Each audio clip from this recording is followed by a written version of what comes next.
today. We'll take questions at the end of the presentation. So you can put those questions in Slack at the end and they will be answered at that time. We'll turn the time over now to our presenter.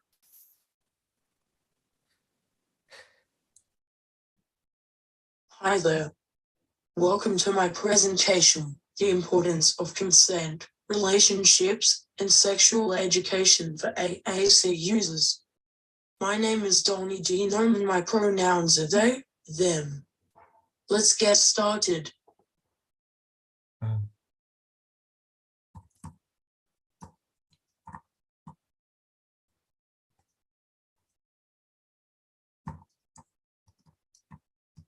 Can you all hear me?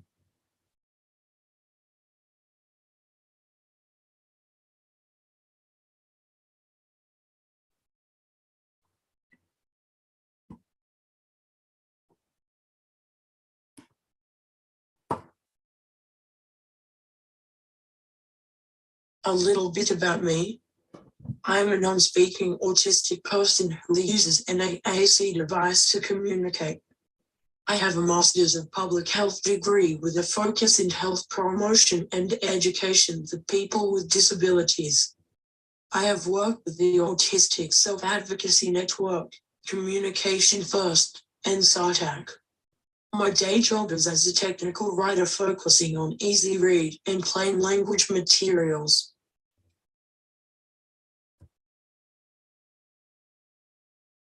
Let's talk about our learning objectives today. The first objective is describe the negative outcomes AAC users are more likely to face as a result of the lack of consent, relationships, and sexual education, or CRSE. The second is identify the barriers AAC users face in receiving age-appropriate, robust CRSE. And the third is name at least 2 things you can do to support age-appropriate, robust CRSE in each of the following age groups: children, teens, and adults.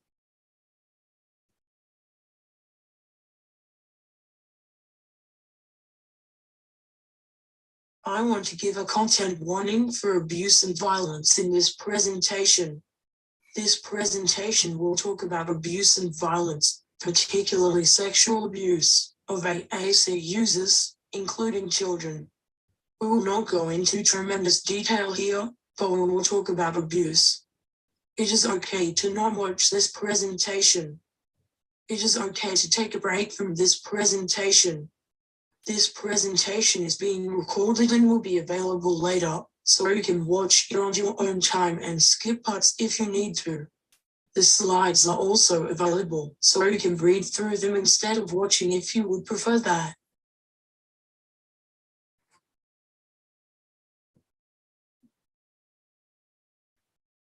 I want to start by talking about the scope of the problem. The problem we are talking about here is violence, and particularly sexual violence, against AAC users. A study by Bien et al.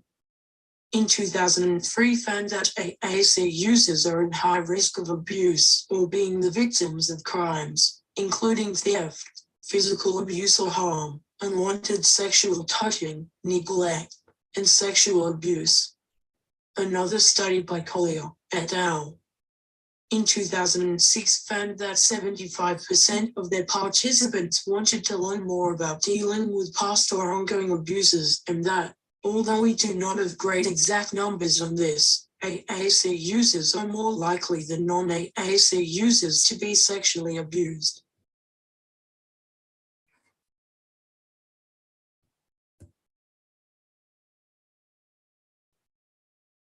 Why are AAC users more vulnerable to abuse than non-AAC users?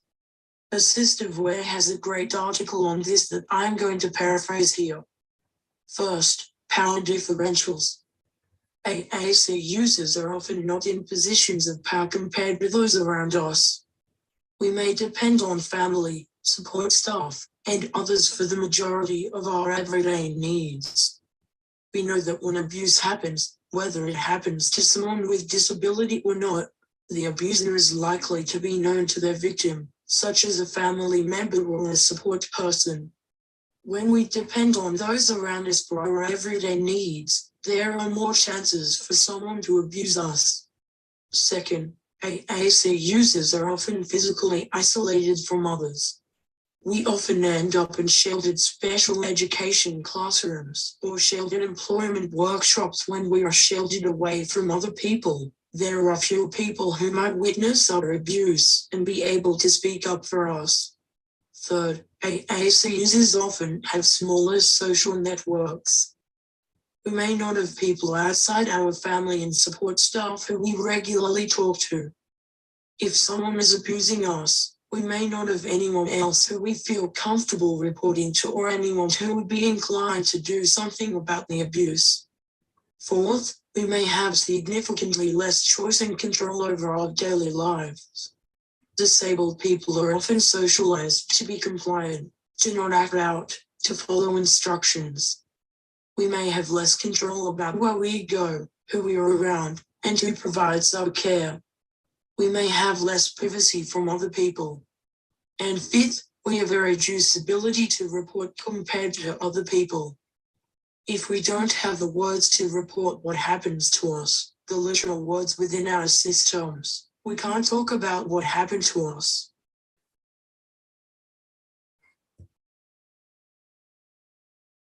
So, what is consent, relationships, and sexual education, or CRSE?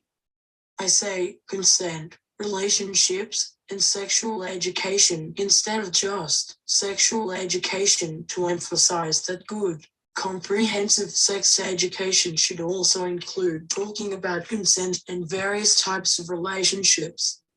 However, most sources use the term comprehensive sex education, so I'll be using the two interchangeably. CRSE needs to include the comprehensive focus on the sexual knowledge, beliefs, attitudes, values, and behaviors of individuals, according to CRSE, which is the Sexuality Information and Education Council of the United States.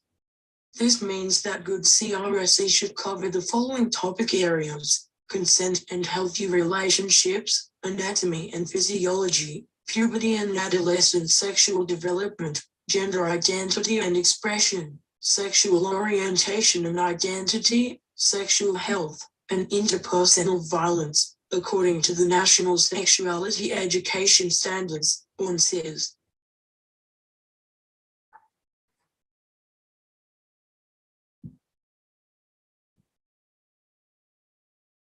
I want to be clear here what I am arguing for when I am arguing for consent, relationships, and sexual education, particularly for young children. I'm arguing for education that teaches children proper terminology for their body parts, how to recognize abuse, and who to report abuse to. I am not arguing that we teach young children about sex acts, pornography, or other adult topics. The right to be safe in your own body extends to children, too. I'm arguing that we teach all children how to set boundaries about their bodies and how to tell when their boundaries have been violated. I'm arguing that we teach young children about consent in a body-focused but unnecessarily sexual manner. There is a lot of discussion, not all of it in good faith, about how to teach children about their bodies and how to set boundaries. I am not here to relitigate that discussion, and I expect everyone to keep the discussion civil, constructive, and free of name-calling or personal attacks. My goal here is to help educate people on how to best educate, protect, and empower AAC users of all ages. I hope that is your goal here, too.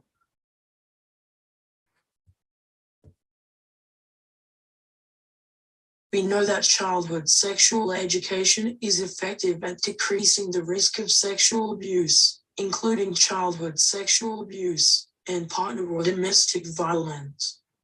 We know that the benefits of early education about bodies and abuse prevention makes it more likely children will be able to recognize and report abuse. We also know that as children grow up into teenagers and adults, Having sexual education empowers them to recognize partner violence and be less likely to both commit or suffer partner violence. Childhood sexual education is not the only tool we have to combat sexual abuse and partner violence, but it's a damn good one and it doesn't get nearly the credit it deserves.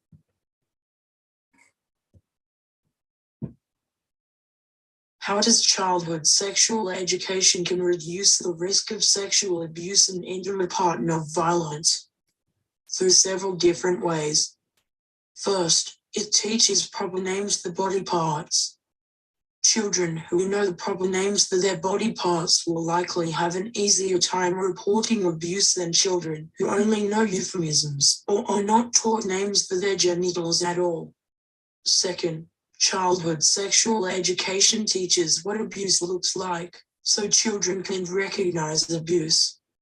This, obviously, helps in their own protection, but it also empowers children to be advocates and call out abuse when they see it. This has a protective effect even for children who do not receive this education. If their peers can recognize it for what it is, their peers may be more compelled to report it. Additionally, children who know what abuse looks like are less likely themselves to commit abuse or violence of this type because they are more able to recognize the abuse and realize it is wrong. This is, of course, not to excuse abuse perpetration as simple ignorance, but the protective effect is there in the literature. Conversely, childhood sexual education also teaches children what healthy, loving relationships look like. Childhood sexual education makes it more likely that once children grow up and start having romantic and intimate relationships, they are less likely to be the target of violence within those relationships and more likely to be an active, loving partner in these relationships. Finally, childhood sexual education teaches children how to report abuse and who to report abuse to. Abuse prevention is good, but abuse may still happen, and all people need to know from childhood how to report abuse and who to report it to.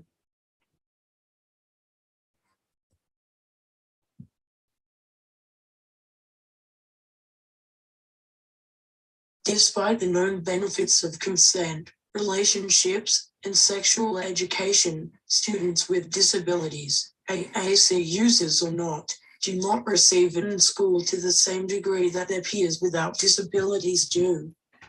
I want to be clear here that in much of the United States, where my expertise is in, and the world more generally, school-based CRSE is woefully lacking and often tantamount to disinformation. But, to the extent that any student gets comprehensive CRSE, students without disabilities tend to receive it more than students with disabilities. Why? First, myths around disability and sexuality. For example, one myth is that people with disabilities cannot be and do not want to be sexual. Another myth is that people with disabilities are permanent children who must be kept away from anything sexual. These myths are wrong. People with disabilities can be and are sexual. We do grow up and, as we've already talked about, even children need comprehensive CRSE. Another reason that we've already talked about a little is that there is a reluctance to teach CRSE in the first place. You see this codified into laws that restrict how sexual education can be taught. Many states mandate abstinence-only or primarily abstinence-based sexual education. That's not comprehensive CRSE. It often does not talk about consent or healthy relationships at all. We need to be clear here that comprehensive CRSE is not compatible with abstinence-only education. Finally, students with disabilities are often excluded from mainstream school environments where CRSE is taught. Only a handful of states mandate that students in special education be taught the same sexual education, or an adapted version that still contains all the same information as their peers without disabilities. This goes back to the myths around disability and sexuality. People assume that students with disabilities do not need this information, so students with disabilities are not included in environments where it is taught. People, parents, teachers, administrators do not offer students in special education the same access to CRSE. It is systemically kept from these students because they are assumed not to need it or want it.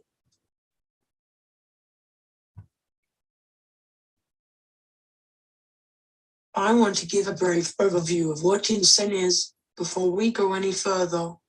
This slide and the next are adapted from a talk I gave through the University of Arkansas LA's Supporting Choices program this April. First, let's talk about the definition of consent. From the Simple English Dictionary, which is a plain language dictionary online, consent, as a noun, is permission to do something. And as a verb, if you consent to something, you agree to do it. I know this may sound basic, but I want to make sure we're all on the same page here before we move on.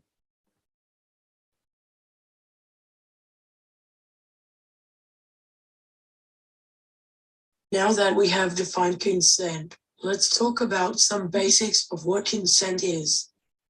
Consent is a basic human right. People have the right to say yes or no to something. Consent is really important in all kinds of interactions and relationships between people. You give or don't give consent all the time, every day, even in interactions where you might not think you do. Consent is not limited to one kind or set of activities. A lot of the time, when people hear about consent, they only think of sexual consent. That is one kind of consent, but it's not the only kind. People give consent in various ways. Consent is more than just saying with oral speech, yes, I want to do this. And finally, people with disabilities can consent. Our consent is really important in interactions that affect us. We may not express our consent in the exact ways that people without disabilities would, but we still can consent.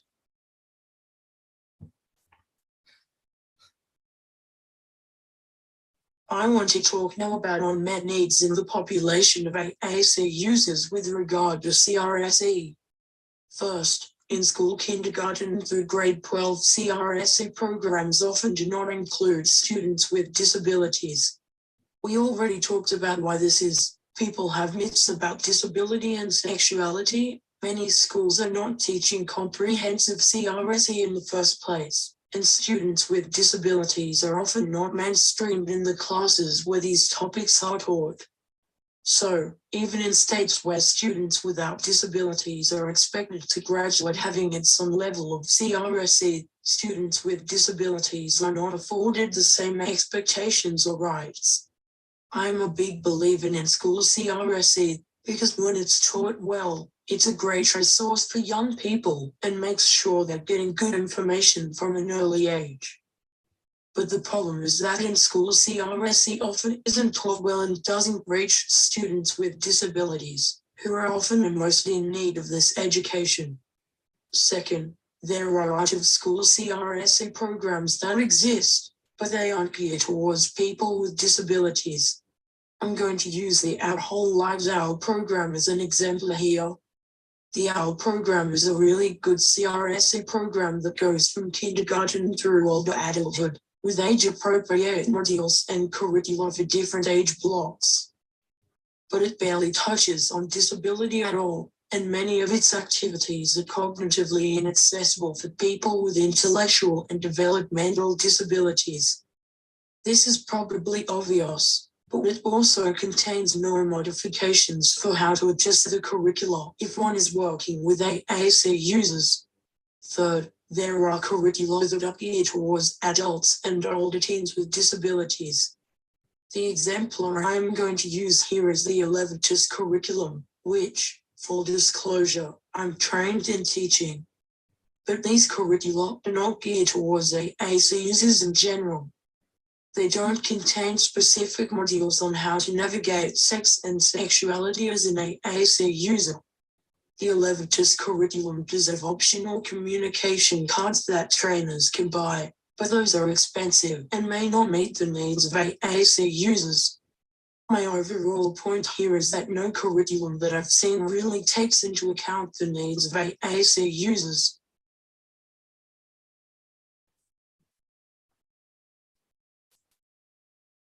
I have a quote on the screen here. It's from a report titled Comprehensive Sex Education for Youth with Disabilities, a Call to Action. The quote is, youth with disabilities with alternative or augmented communication AAC devices are included in sex education classes. In order for educators to support these youth in the classroom, AAC devices need to be programmed with vocabulary on gender identity, sexual orientation, sexuality, and relationships. This means communication between educators and speech pathology staff to make sure this programming occurs. Youth must also be directly taught how to use specific vocabulary, particularly for saying no, reporting abuse, and for requesting more information about a topic. This is one of the answers to the question, what does social inclusion mean for sex education? The report defines social inclusion as meaningful involvement in society.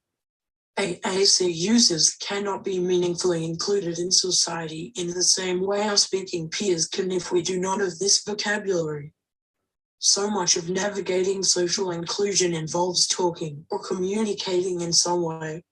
If we do not have the words to communicate things like our desires or that we are being abused, we have no chance at being included in these ways.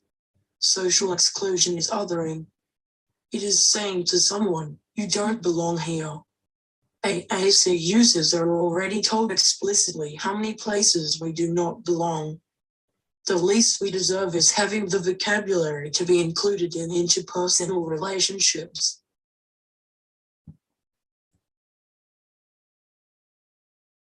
I want to note some basic facts to finish off this section of the presentation before we move into what you can do. First, comprehensive CRSE does not lead to young people having more sex or having sex earlier. In fact, just the opposite. It can lead to young people delaying the onset of sexual activity. It also tends to lead to young people delaying pregnancy and parenting, and means that if young people do choose to have sex, they will more likely choose to have safer sex. Next, young people are going to learn about sex and relationships one way or another. The only question is how and when. I would rather young people learn from a trained educator who teaches at a developmentally appropriate level than from other sources, like playground rumors or internet pornography. Third, AAC users are more vulnerable to sexual abuse than non-AAC users. The data are not great on this because there are so few studies, but from what we know, AAC users are more likely to be abused. Finally, comprehensive, age-appropriate CRSE is abuse prevention. It equips people with the skills to keep themselves safer from abuse and to recognize and report abuse when it happens.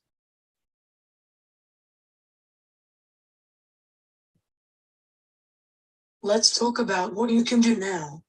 I originally wrote these tips for parents, but they apply to all professionals who work with AAC users as well. I want to start by saying the ages here are approximate.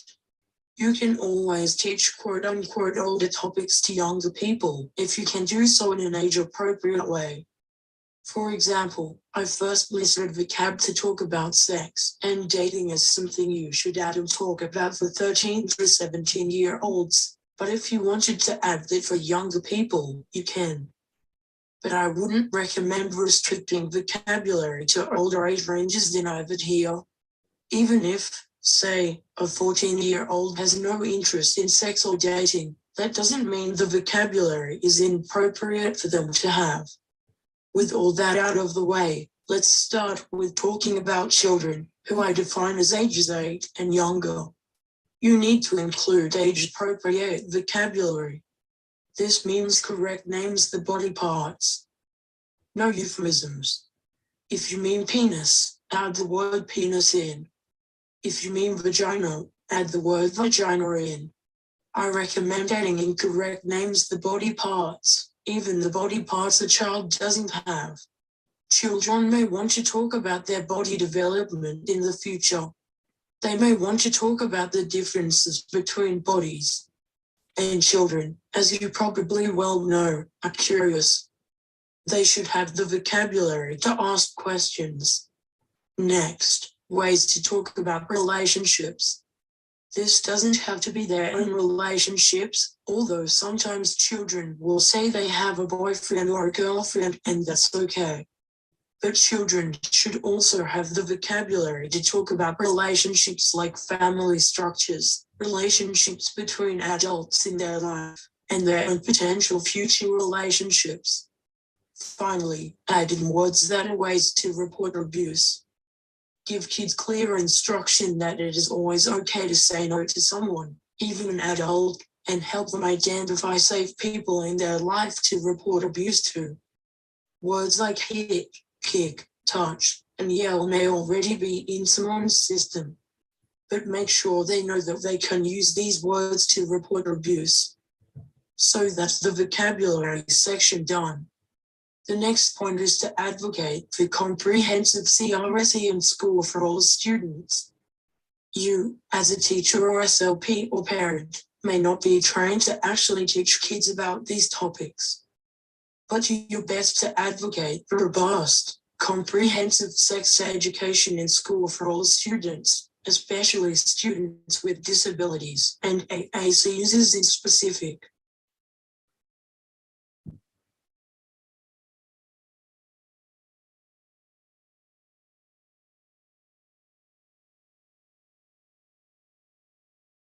Now let's talk about preteens, ages 9 to 12. Much of this stuff is the same as for younger children, so I won't cover it in too much detail. But again, we are talking adding incorrect names the body parts, ways to talk about relationships, and ways to report abuse. One thing I want to bring your attention to, though, is that we've added sexuality onto ways to talk about relationships. Obviously, you can give this vocabulary to younger kids if you want, but by middle school, many children are developing a sexual orientation and getting an idea of who they are attracted to. We know that LGBTQ+ people are more likely than the general population to have a disability.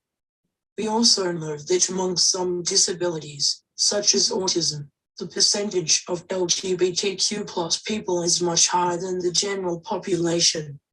It is important for people, as they grow and discover their own sexuality, to have the words to talk about it. Adding words like gay, lesbian, bisexual, transgender, queer, and asexual to AAC devices can be a huge help to someone who is in the process of discovering their own sexuality or gender. Okay, now I want to pivot to words to talk about puberty and body changes. Preteens need these words, both to talk about what's happening to their bodies, but also to know that what's going on is okay. Puberty is a scary, confusing time for a lot of people. Giving preteens words to talk about what's going on and to ask questions can help allay some of those fears. They need to be able to ask what's normal. They need to be able to talk to trusted adults about changes if they're worried. Finally, keep advocating the comprehensive CRSE in schools for all students.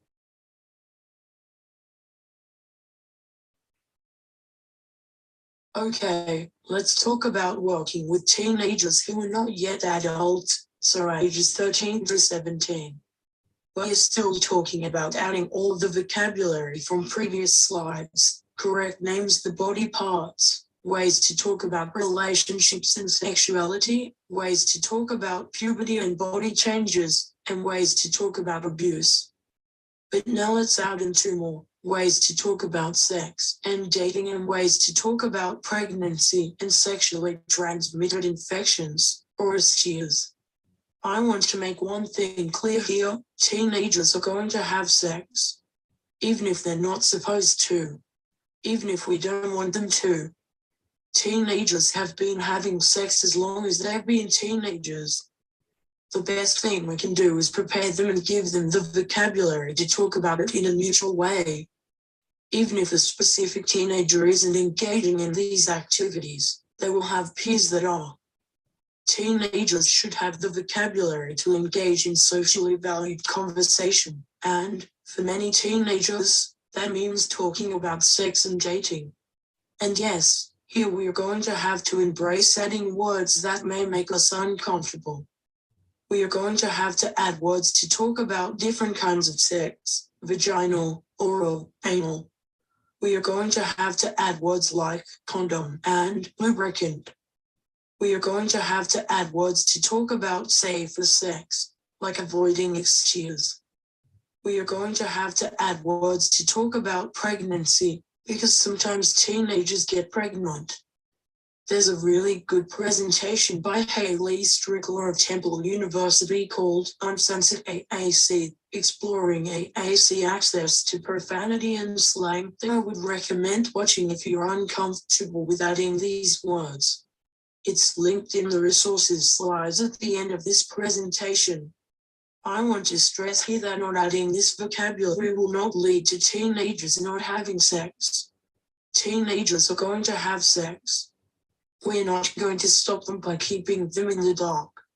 Like we already talked about, comprehensive CRSE does not lead to people having more sex or having sex earlier. It does, however, lead to them having safer sex, maybe choosing to delay sex, and being less likely to get someone pregnant or get sick. Vocabulary cannot harm someone. It can only protect. Finally, again, advocate for comprehensive CRSE in school for all students, especially for teenagers. We know that sex ed is important at all ages, but teenagers are going to have sex. The least we can do is make sure they have the knowledge and skills to navigate sex safely.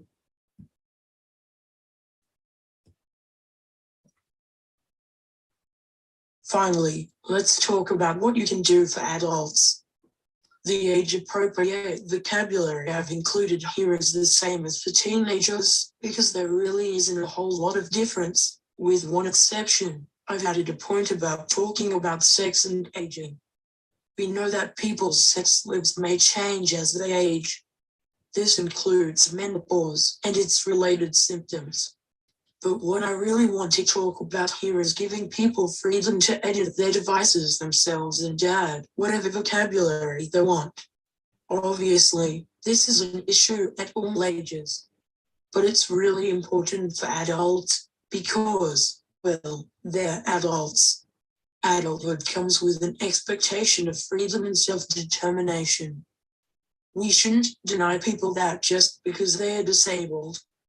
Work with people to make sure they know how to edit their own devices and really encourage them to personalize their own vocab with whatever makes sense in their own lives. Adult AAC users are not some kind of permanent children who can't be responsible for our own actions, and this includes adult AAC users with intellectual disabilities and adult AAC users with high support needs. We are adults, and that means we get to edit our vocabulary how we see fit. Finally, I want to talk about non-school CRSE programs that might be of interest to you. The two I mainly know about are Our Whole Lives, or OWL, and then the 11+ program. These are great, fact-based programs designed for adults. The 11+ program is designed specifically for adults with intellectual and developmental disabilities. There are also other programs out there, and I encourage you to do your own research into what programs are in your area.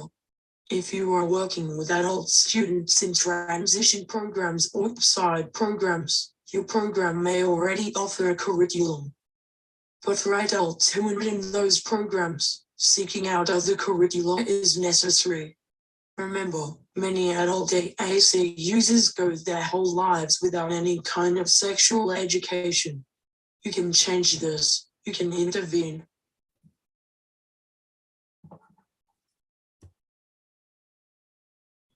I want to talk quickly about privacy and vocabulary. People, including AAC users, have a right to privacy in what we talk about. We have a right to keep our conversations private from others if we want to. You need to honor this, just like you would for speaking people.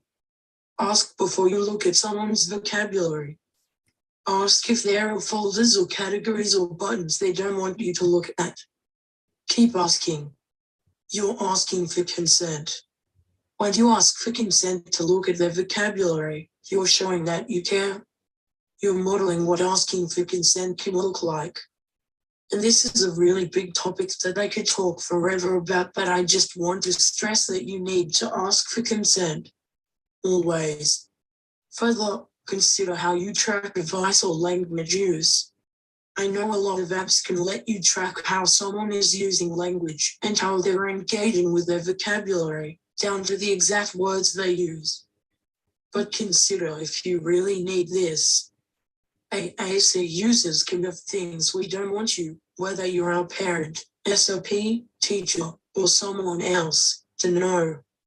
We deserve our privacy, just like anyone else. We deserve to have conversations in private with friends, family, medical providers, etc., without others knowing. If you must use language tracking, teach the person how to toggle it on and off so they can have conversations in private without others knowing. Remember, you should give people vocabulary, but you're not entitled to know how they use it. All people, including AAC users, have privacy. And when we're talking about things like sex or bodies, privacy really matters.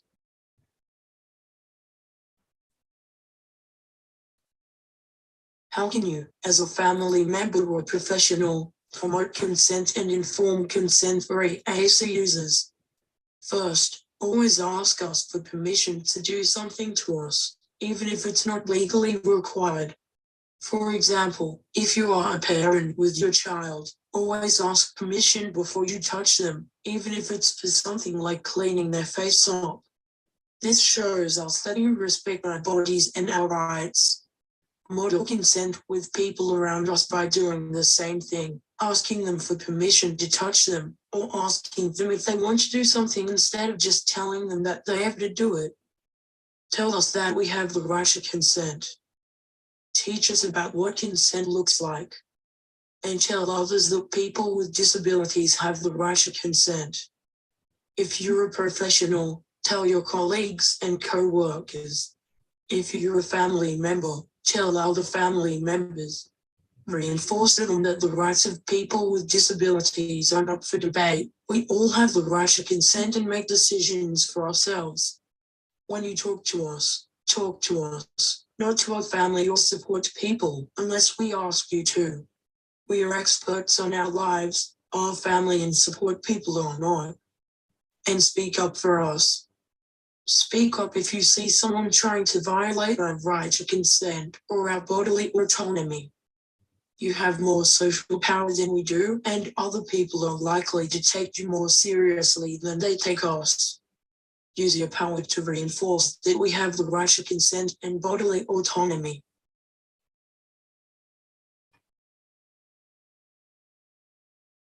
If you're actually teaching CRSE, here are some tips for effective instruction. Have a non-judgmental, open demeanor. Be someone who your child or student can talk to. Be someone they can ask questions to. Your role as an educator is to be someone your student feels safe around. Second, capitalize on what the person already knows. If you're trying to teach about abuse and the person can already name their body parts correctly, build off of that. If you're teaching about safe versus unsafe relationships and the person is already able to articulate their sexuality, you can give examples of safe or unsafe relationships they may find themselves in. Third, provide fact-based instruction. If you're not sure of the facts, there are resources out there you can access. I really like Skull-Teen, which is aimed more at teenagers and young adults, but is good for all ages, and Elevatus, which has curricula specifically for people with intellectual and developmental disabilities. Don't try to impose your own belief system on the person or people you're working with. This goes back to being non-judgmental. Be ready to explain and re-explain things.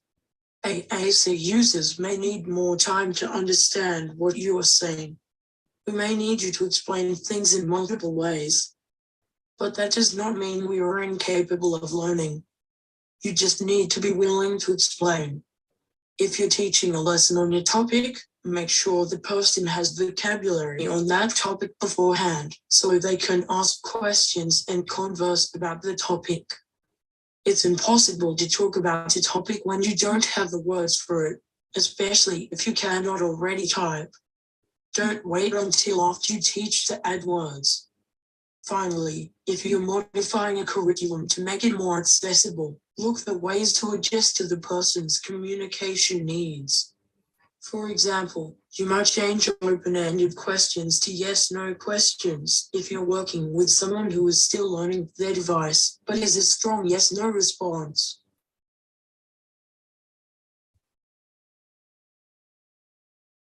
I want to give a list of assumptions to avoid when talking about AAC users and access to CRSE. This is not an exhaustive list, but these are some of the more important assumptions to avoid. Don't assume that AAC users will never have sex. Lots of AAC users have sex in consensual encounters and relationships. Related to that, don't assume we will never have relationships, get married, or have children. I know when you're working with young AAC users, it can be hard to imagine their futures, but don't make assumptions on what the rest of their lives will be like based on who they are now. That's not fair to any kid. Don't assume all AAC users have intellectual disabilities. Some of us do, and it's perfectly okay. But not all of us do.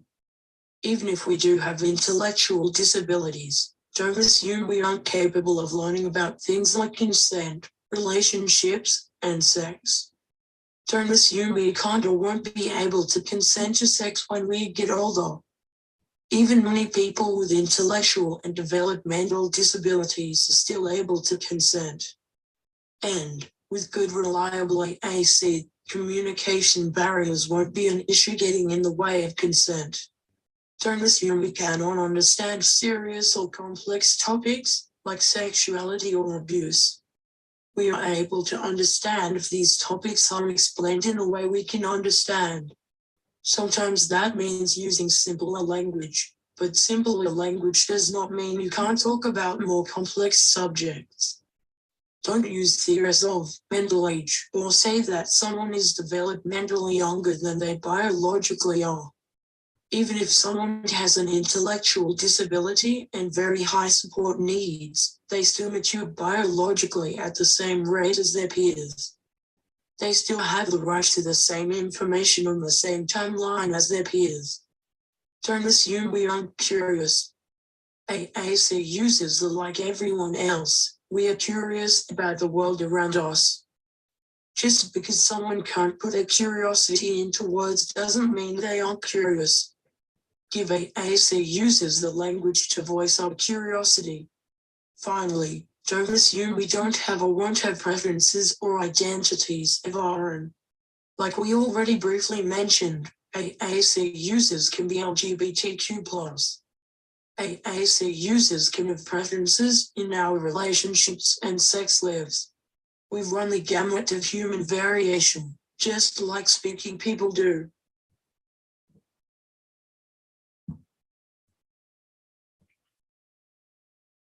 One trap I have seen people fall into is believing that CRSE only becomes applicable for transition-age students, or around the time someone turns 14. This is compounded by the fact that many students are not taught sex education until high school. But children need these topics before they become adults.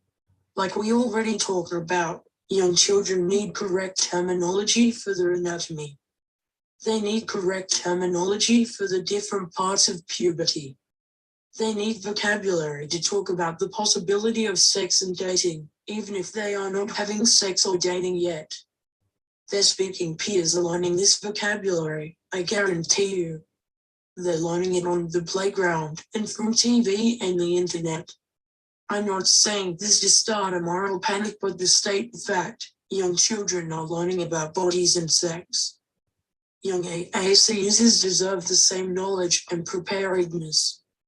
CRSE is about sex, yes, but that does not mean the whole of CRSE must be left until students are nearly adults. These are lifelong topics that deserve lifelong access to appropriate vocabulary, not adult topics that only become important when students reach transition age. Leaving things until the transition plan means leaving children without the needed vocabulary for years. That is unacceptable. It is unacceptable and cruel to leave children without vocabulary to talk about their bodies and potentially about medical issues and abuse. When students are only given this vocabulary and education once they reach transition age, it adds to the stigma that disabled children and AAC user children in particular should not need to know about these things. That is infantilizing, it is unacceptable, it is risking abuse, and it is wrong.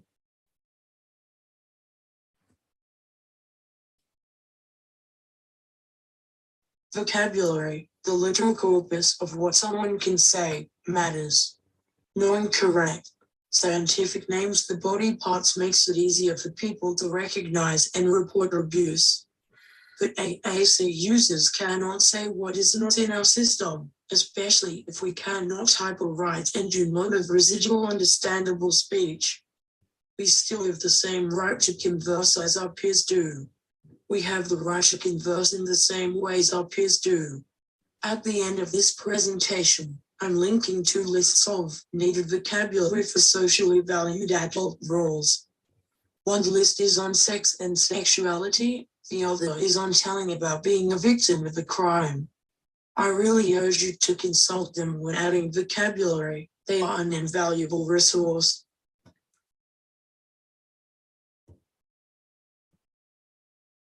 I want to address now one of the big elephants in the room, that people sometimes say inappropriate things.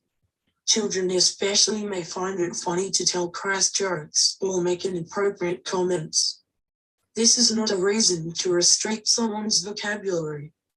AAC users, especially AAC users who do not edit their own device and choose their own vocabulary, live under the constant threat of having our vocabulary taken from us if someone thinks we've quote-unquote misused it in some way.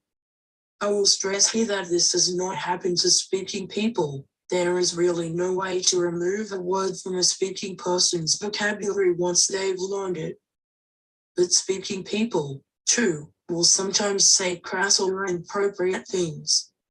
The answer, for both speaking people and AAC users, is to tell someone to knock it off. It is not to restrict vocabulary. If you take a word away from an AAC user, they may not be able to use that word in any context, even if they need it for a serious purpose. CRSE includes telling someone what vocabulary is appropriate to use. It includes things like addressing crass jokes and inappropriate comments. It involves discussing how the misuse of language can make people feel uncomfortable or threatened. And the benefits and harm reduction of having access to vocabulary outweigh the risks of someone misusing it. Inappropriate behavior and language can be addressed without taking away vocabulary. The answer is never to restrict someone's vocabulary.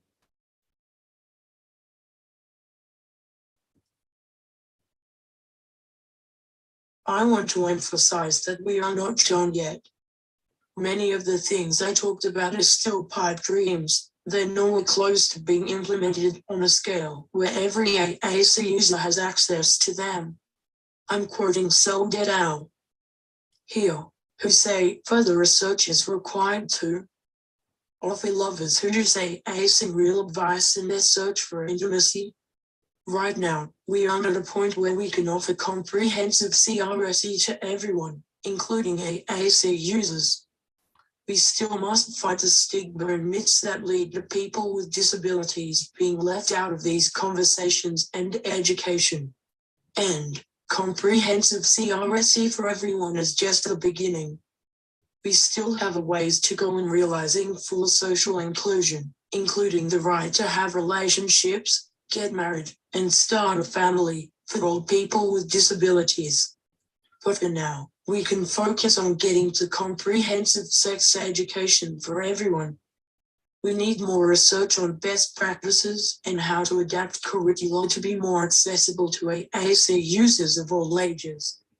This research must be led by AAC users, including young people who use AAC. AAC users know what needs best, and we must be included and centered in every research study and investigation into this. Nothing about us without us.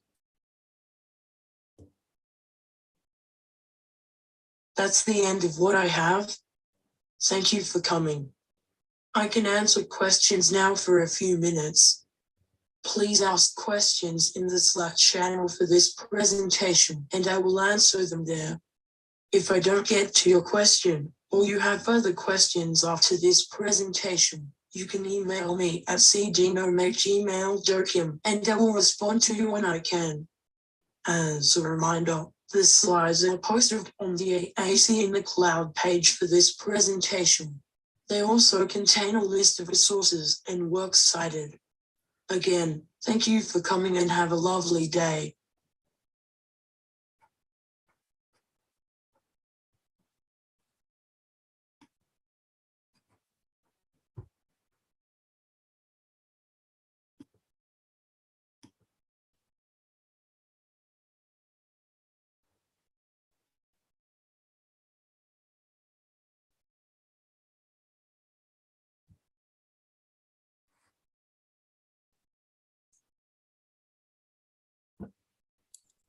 Donnie, would you like to wait a minute and see if anyone puts any questions in Slack?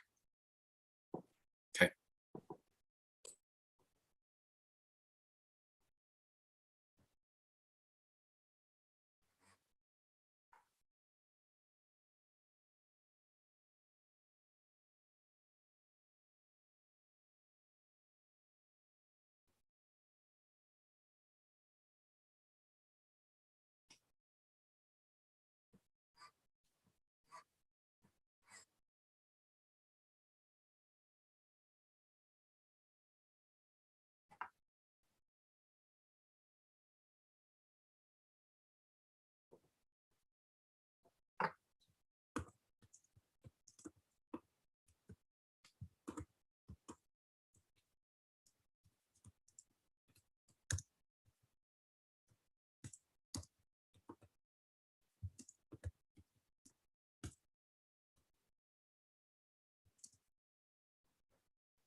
So Donnie, it looks like it's probably going to be easiest if you're just answering their questions directly in Slack. So what we'll do is we'll close the session and people can keep asking you questions in the track and you can keep answering them in there. But we'll close the session. So we want to thank everyone for attending today. Continue to feel free to ask Donnie questions in the Slack channel and they can be answered there. And we encourage you to check out all the other presentations that are